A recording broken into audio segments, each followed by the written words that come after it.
a very familiar part of the Bible spoken to us.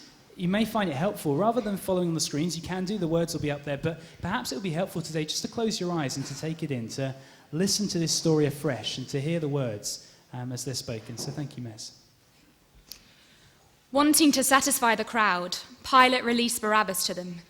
He had Jesus flogged and handed him over to be crucified.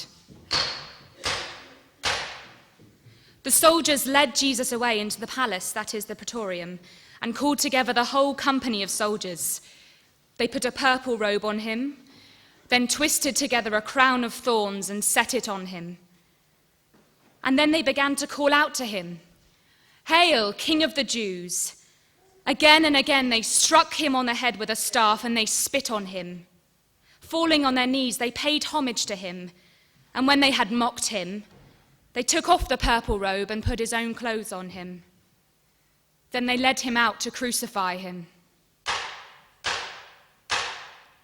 A certain man from Cyrene, Simon, the father of Alexander and Rufus, was passing by on his way from the country, and they forced him to carry the cross. They brought Jesus to a place called Golgotha, which means the place of the skull. They offered him wine mixed with myrrh, but he did not take it. And then they crucified him. Dividing up his clothes, they cast lots to see what each would get. It was 9 a.m. when they crucified him. The written notice of the charge against him read, "The King of the Jews." They crucified 2 rebels with him, one on his right and one on his left. Those who passed by hurled insults at him, shaking their heads and saying, "So, you who are going to destroy the temple and build it in 3 days, come down from the cross and save yourself." In the same way, the chief priests and the teachers of the law mocked him amongst themselves. "He saved others," they said, "but he can't save himself. Let this Messiah, this King of Israel, come down from the cross that we may see and believe." Those crucified with him also heaped insults on him. At noon, darkness came over the whole land until 3 p.m. And at 3 p.m, Jesus cried out in a loud voice, "Eloi, Eloi, lema sabachthani," which means, my God, why have you forsaken me?" When some of those standing near heard this, they said, "Listen, he's calling Elijah." Someone ran, filled a sponge with wine vinegar and put it on a staff and offered it to Jesus to drink. "Now leave him alone. Let's see if Elijah comes to take him down," he said. With a loud cry, Jesus breathed his last. The curtain of the temple was torn in 2 from top to bottom, and when the centurion who stood there in front of Jesus saw how he died, he said, "Surely this man was the Son of God." Some women were watching from a distance. Among them were Mary Magdalene, Mary the mother of James the younger and of Joseph, and Salome. In Galilee, these women had followed him and cared for his needs. Many other women who had come up with him from Jerusalem were also there. Thank you, Mez, very much. Well, I arrived back late last night on an EasyJet flight from Venice, hence the slightly red look to me this morning. And if I sound a little bit confused, you understand why. We were only in St. Mark's Square a matter of hours ago, and here we are in Lansdowne. But good morning to you on this Good Friday. To be human is to live with scars. I actually have 3 that are significant, and like all scars, they tell a story. I picked up my first scar aged 5, about here. I fell off a wall while chasing Jane Smith in the playground. It was playtime. That is an 8-stitch love wound, I suppose you could say. Was she worth it? Well, I married Sean, so I guess not. I received the next aged 19, right in the facial crease, where the cheek meets the nose at the top of the lip. You can have a look afterwards if you want to. I got that one honorably in battle during a summer university vacation job. We were on a lunch break at the steelworks, and foolishly we used bits of scrap metal as make-do swords. Silly boys. My last scar was 10 years later, aged 29, the result of 5 hours of back surgery to remove what was to that point an undiagnosed but turned out to be benign tumor. 3 scars, all scars tell a story. Of course, we carry many more emotional scars through life, don't we? And those tell stories of pain and brokenness, confusion and disappointment. They tell stories of longing and loss. Thankfully, most of our wounds heal in time, but their impression may remain, and on occasion we might well feel the scar still. One of the truly astonishing things about the Christian faith is that the scars of the God revealed to us in Jesus are fundamental, are essential to the narrative about him. Martin Luther went so far as to say that if you want to understand Christianity, then you must begin here with the wounds of Christ. Mark's Gospel is our guide this Easter. On Palm Sunday, last Sunday morning, we saw the disguised king. Today, this Good Friday morning, we pick up his narrative of the crucifixion from verse 15 of chapter 15, and we have the executed king. 3 scenes. Here's the first. Wanting to satisfy the crowd, Pilate released Barabbas to them. He had Jesus flogged and handed him over to be crucified. Unbelievably, the crowds would rather a terrorist called Barabbas than Jesus to be freed. So Jesus is dismissed by Pilate into the hands of his guards to be flogged gratuitously. They indulge in a mock coronation. They dress him in one of their red cloaks.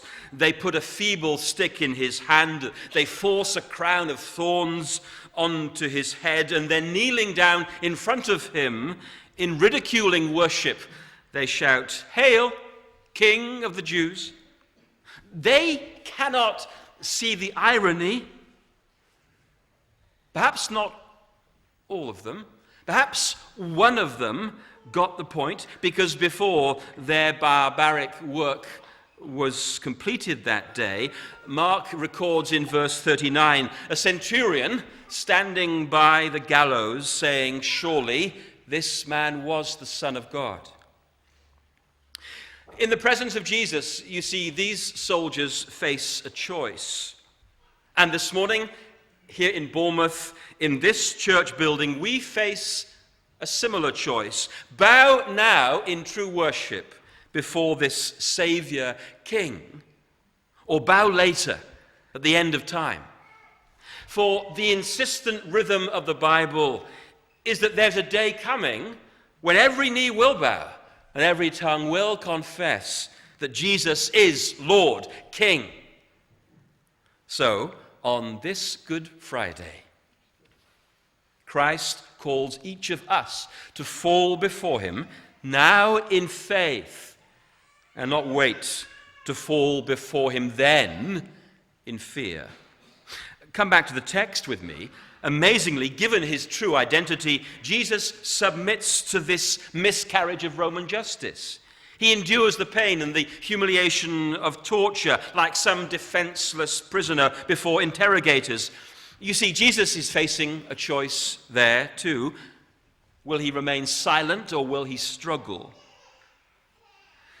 He remains silent, refusing to call for those legions of angels that were at his disposal.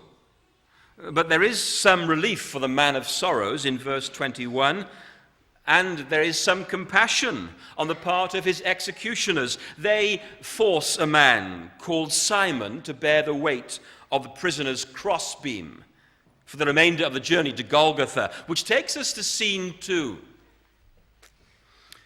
And here, in another one of Mark's powerful storytelling devices, here in scene 2 is someone unintentionally caught up in the drama. His name is Simon from Cyrene in northern Africa.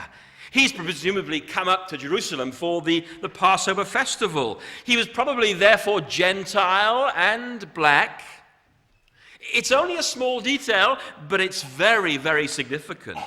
Little did Simon know when the soldiers pulled him out of the crowds to carry the cross of a man he'd never met before, that his life would change forever as a result.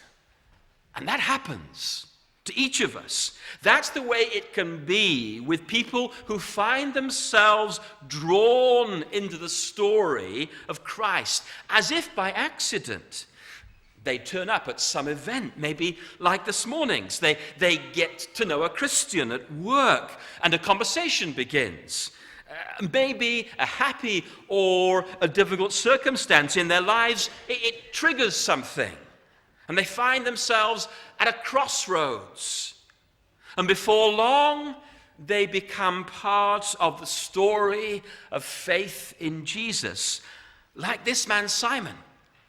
Them and maybe their family. Simon's work is done in the text. Again, the soldiers, in sympathetic recognition of the sheer exhaustion of the condemned man, they offer Jesus a pain-killing narcotic, wine mixed with gall. Here again, Jesus faces a choice. The cup that the soldiers are offering him, or the cup of human suffering and divine judgment.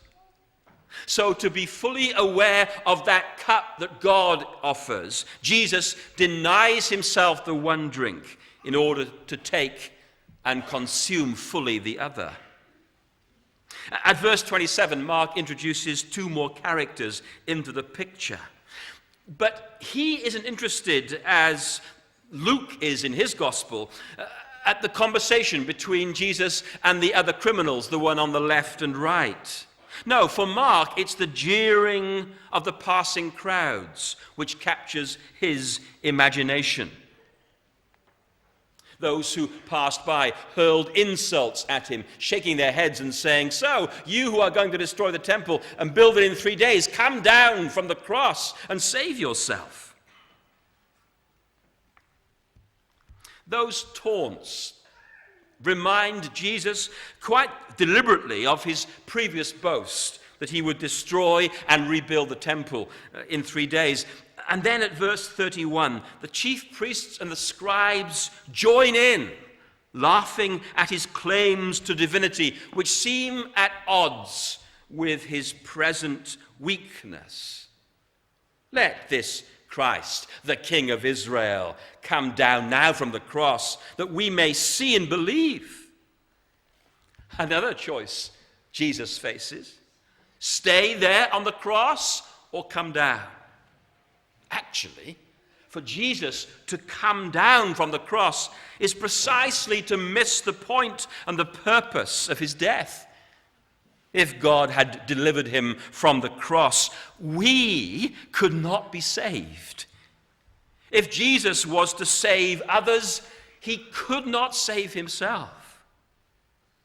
Not that we can entirely resolve the mysteries of the cross in that way. There is, for one, the apparent silence of God during the 3 hours of darkness, pierced by Jesus' cry, my God, why have you forsaken me?" The Father's face, which has always smiled upon the Son, is momentarily turned away. Jesus there is taking the consequences of human evil upon himself, absorbing the righteous anger of God against the rebellious world, paying the price which justice demands, and as a result, he is swallowed up into hellish oblivion. The crowds think Jesus is asking for Elijah's help, and Mark in his gospel leaves the question of God the Father's absence or presence in Jesus' experience hanging like Jesus in the air. Mark simply notes the moment of death. With a loud cry, Jesus breathed his last. And that opens scene 3, and for us, the final scene this morning, as if to emphasize the meaning of Jesus' last words. Uniquely in the Gospels, Mark records the ripping of the giant curtain. You heard it just now in the reading. The curtain in the temple ripped from top to bottom. And then Mark follows that with the confession of the centurion. Surely this man was the Son of God. The curtain and the centurion. You see, the curtain stood as a gigantic no entry sign into the Holy of Holies within the temple in Jerusalem. Now that no entry sign has been ripped down. Why? For whom? The death of Jesus provides entrance into God's presence for people like the Gentile centurion. For folks like us. That's the foreground. In the background, we have a group shot. The women, some women, Mark calls them in verse 40, were watching from a distance. These women had been part of the wider group of Jesus' followers over the years, and they had made the journey up from Galilee with him. We will pick up their story on Sunday morning, so come back for that installment. They, the women, will be given the enormous privilege of being the first to know about and announce the resurrection of Jesus. For our scene this morning, the scene at the cross, is not the final one. This is not the end. But for now, we remain with Mark's characters at the cross as we move towards our communion time. The bread and the wine, they visualize, they make memorable what we have seen and heard in the written narrative of the gospel. And around the table, as it were, we take our place, as the crowds have done around the cross. We take our place with the criminals on Jesus' left and right, with the soldiers, with Simon from northern Africa caught up in the drama, with the unnamed centurion. We take our place with them and with the women. All, you see, all with different reasons for being there at the cross. All facing choices. Mark has tried to tell us in his account why these people were there and how they reacted. And in the process, I think he's asking us, so why are you here at the cross? Will you bow to King Jesus? Are you at a crossroads in your life with a problem or an opportunity? And what do you see as you look at the scars of Christ? You see, it is the wounds of Jesus which tell us above all things what the God who is love actually looks like. There'll be lots of commemorating of the First World War 100th anniversary this year. There were many, many remarkable stories and poems and illustrations coming out of that carnage. The First World War chaplain, Edward Shillitoe, captured the truth of the Christian faith in his poem entitled Jesus of the Scars. Let me read just one stanza from it for you. The other gods were strong, but thou wast weak. They rode, but thou didst stumble to a throne. But to our wounds, only God's wounds can speak. And not a God has wounds, but thou alone. Do we this morning doubt that God is for real? That he doesn't know or care? Then look at the wounds of Christ. For they are the signature marks of a God who did not remain distant from his creation, but who entered it in order to rescue it. For God, says the gospel, for God so loved the world, no, so loved you, me and you, that he gave up his only son, gave him up to vulnerability, to rejection, to death, and he did it all for the love of us. And like all true love, it was costly and it left scars. Because perhaps more amazing than anything else in Christian theology is that Jesus today, this moment now, bears the wounds of his love for us in the glory of heaven. On the risen body of Christ, those scars remain and will never fade. You see? For all eternity, his scars will continue to tell the story of God's unending love. And that unending love invites us this morning, now, to gather around this table, to see ourselves with the crowds, with the women, with the soldiers there at the cross, and to ask the question, what do you see as you see the wounds of Christ?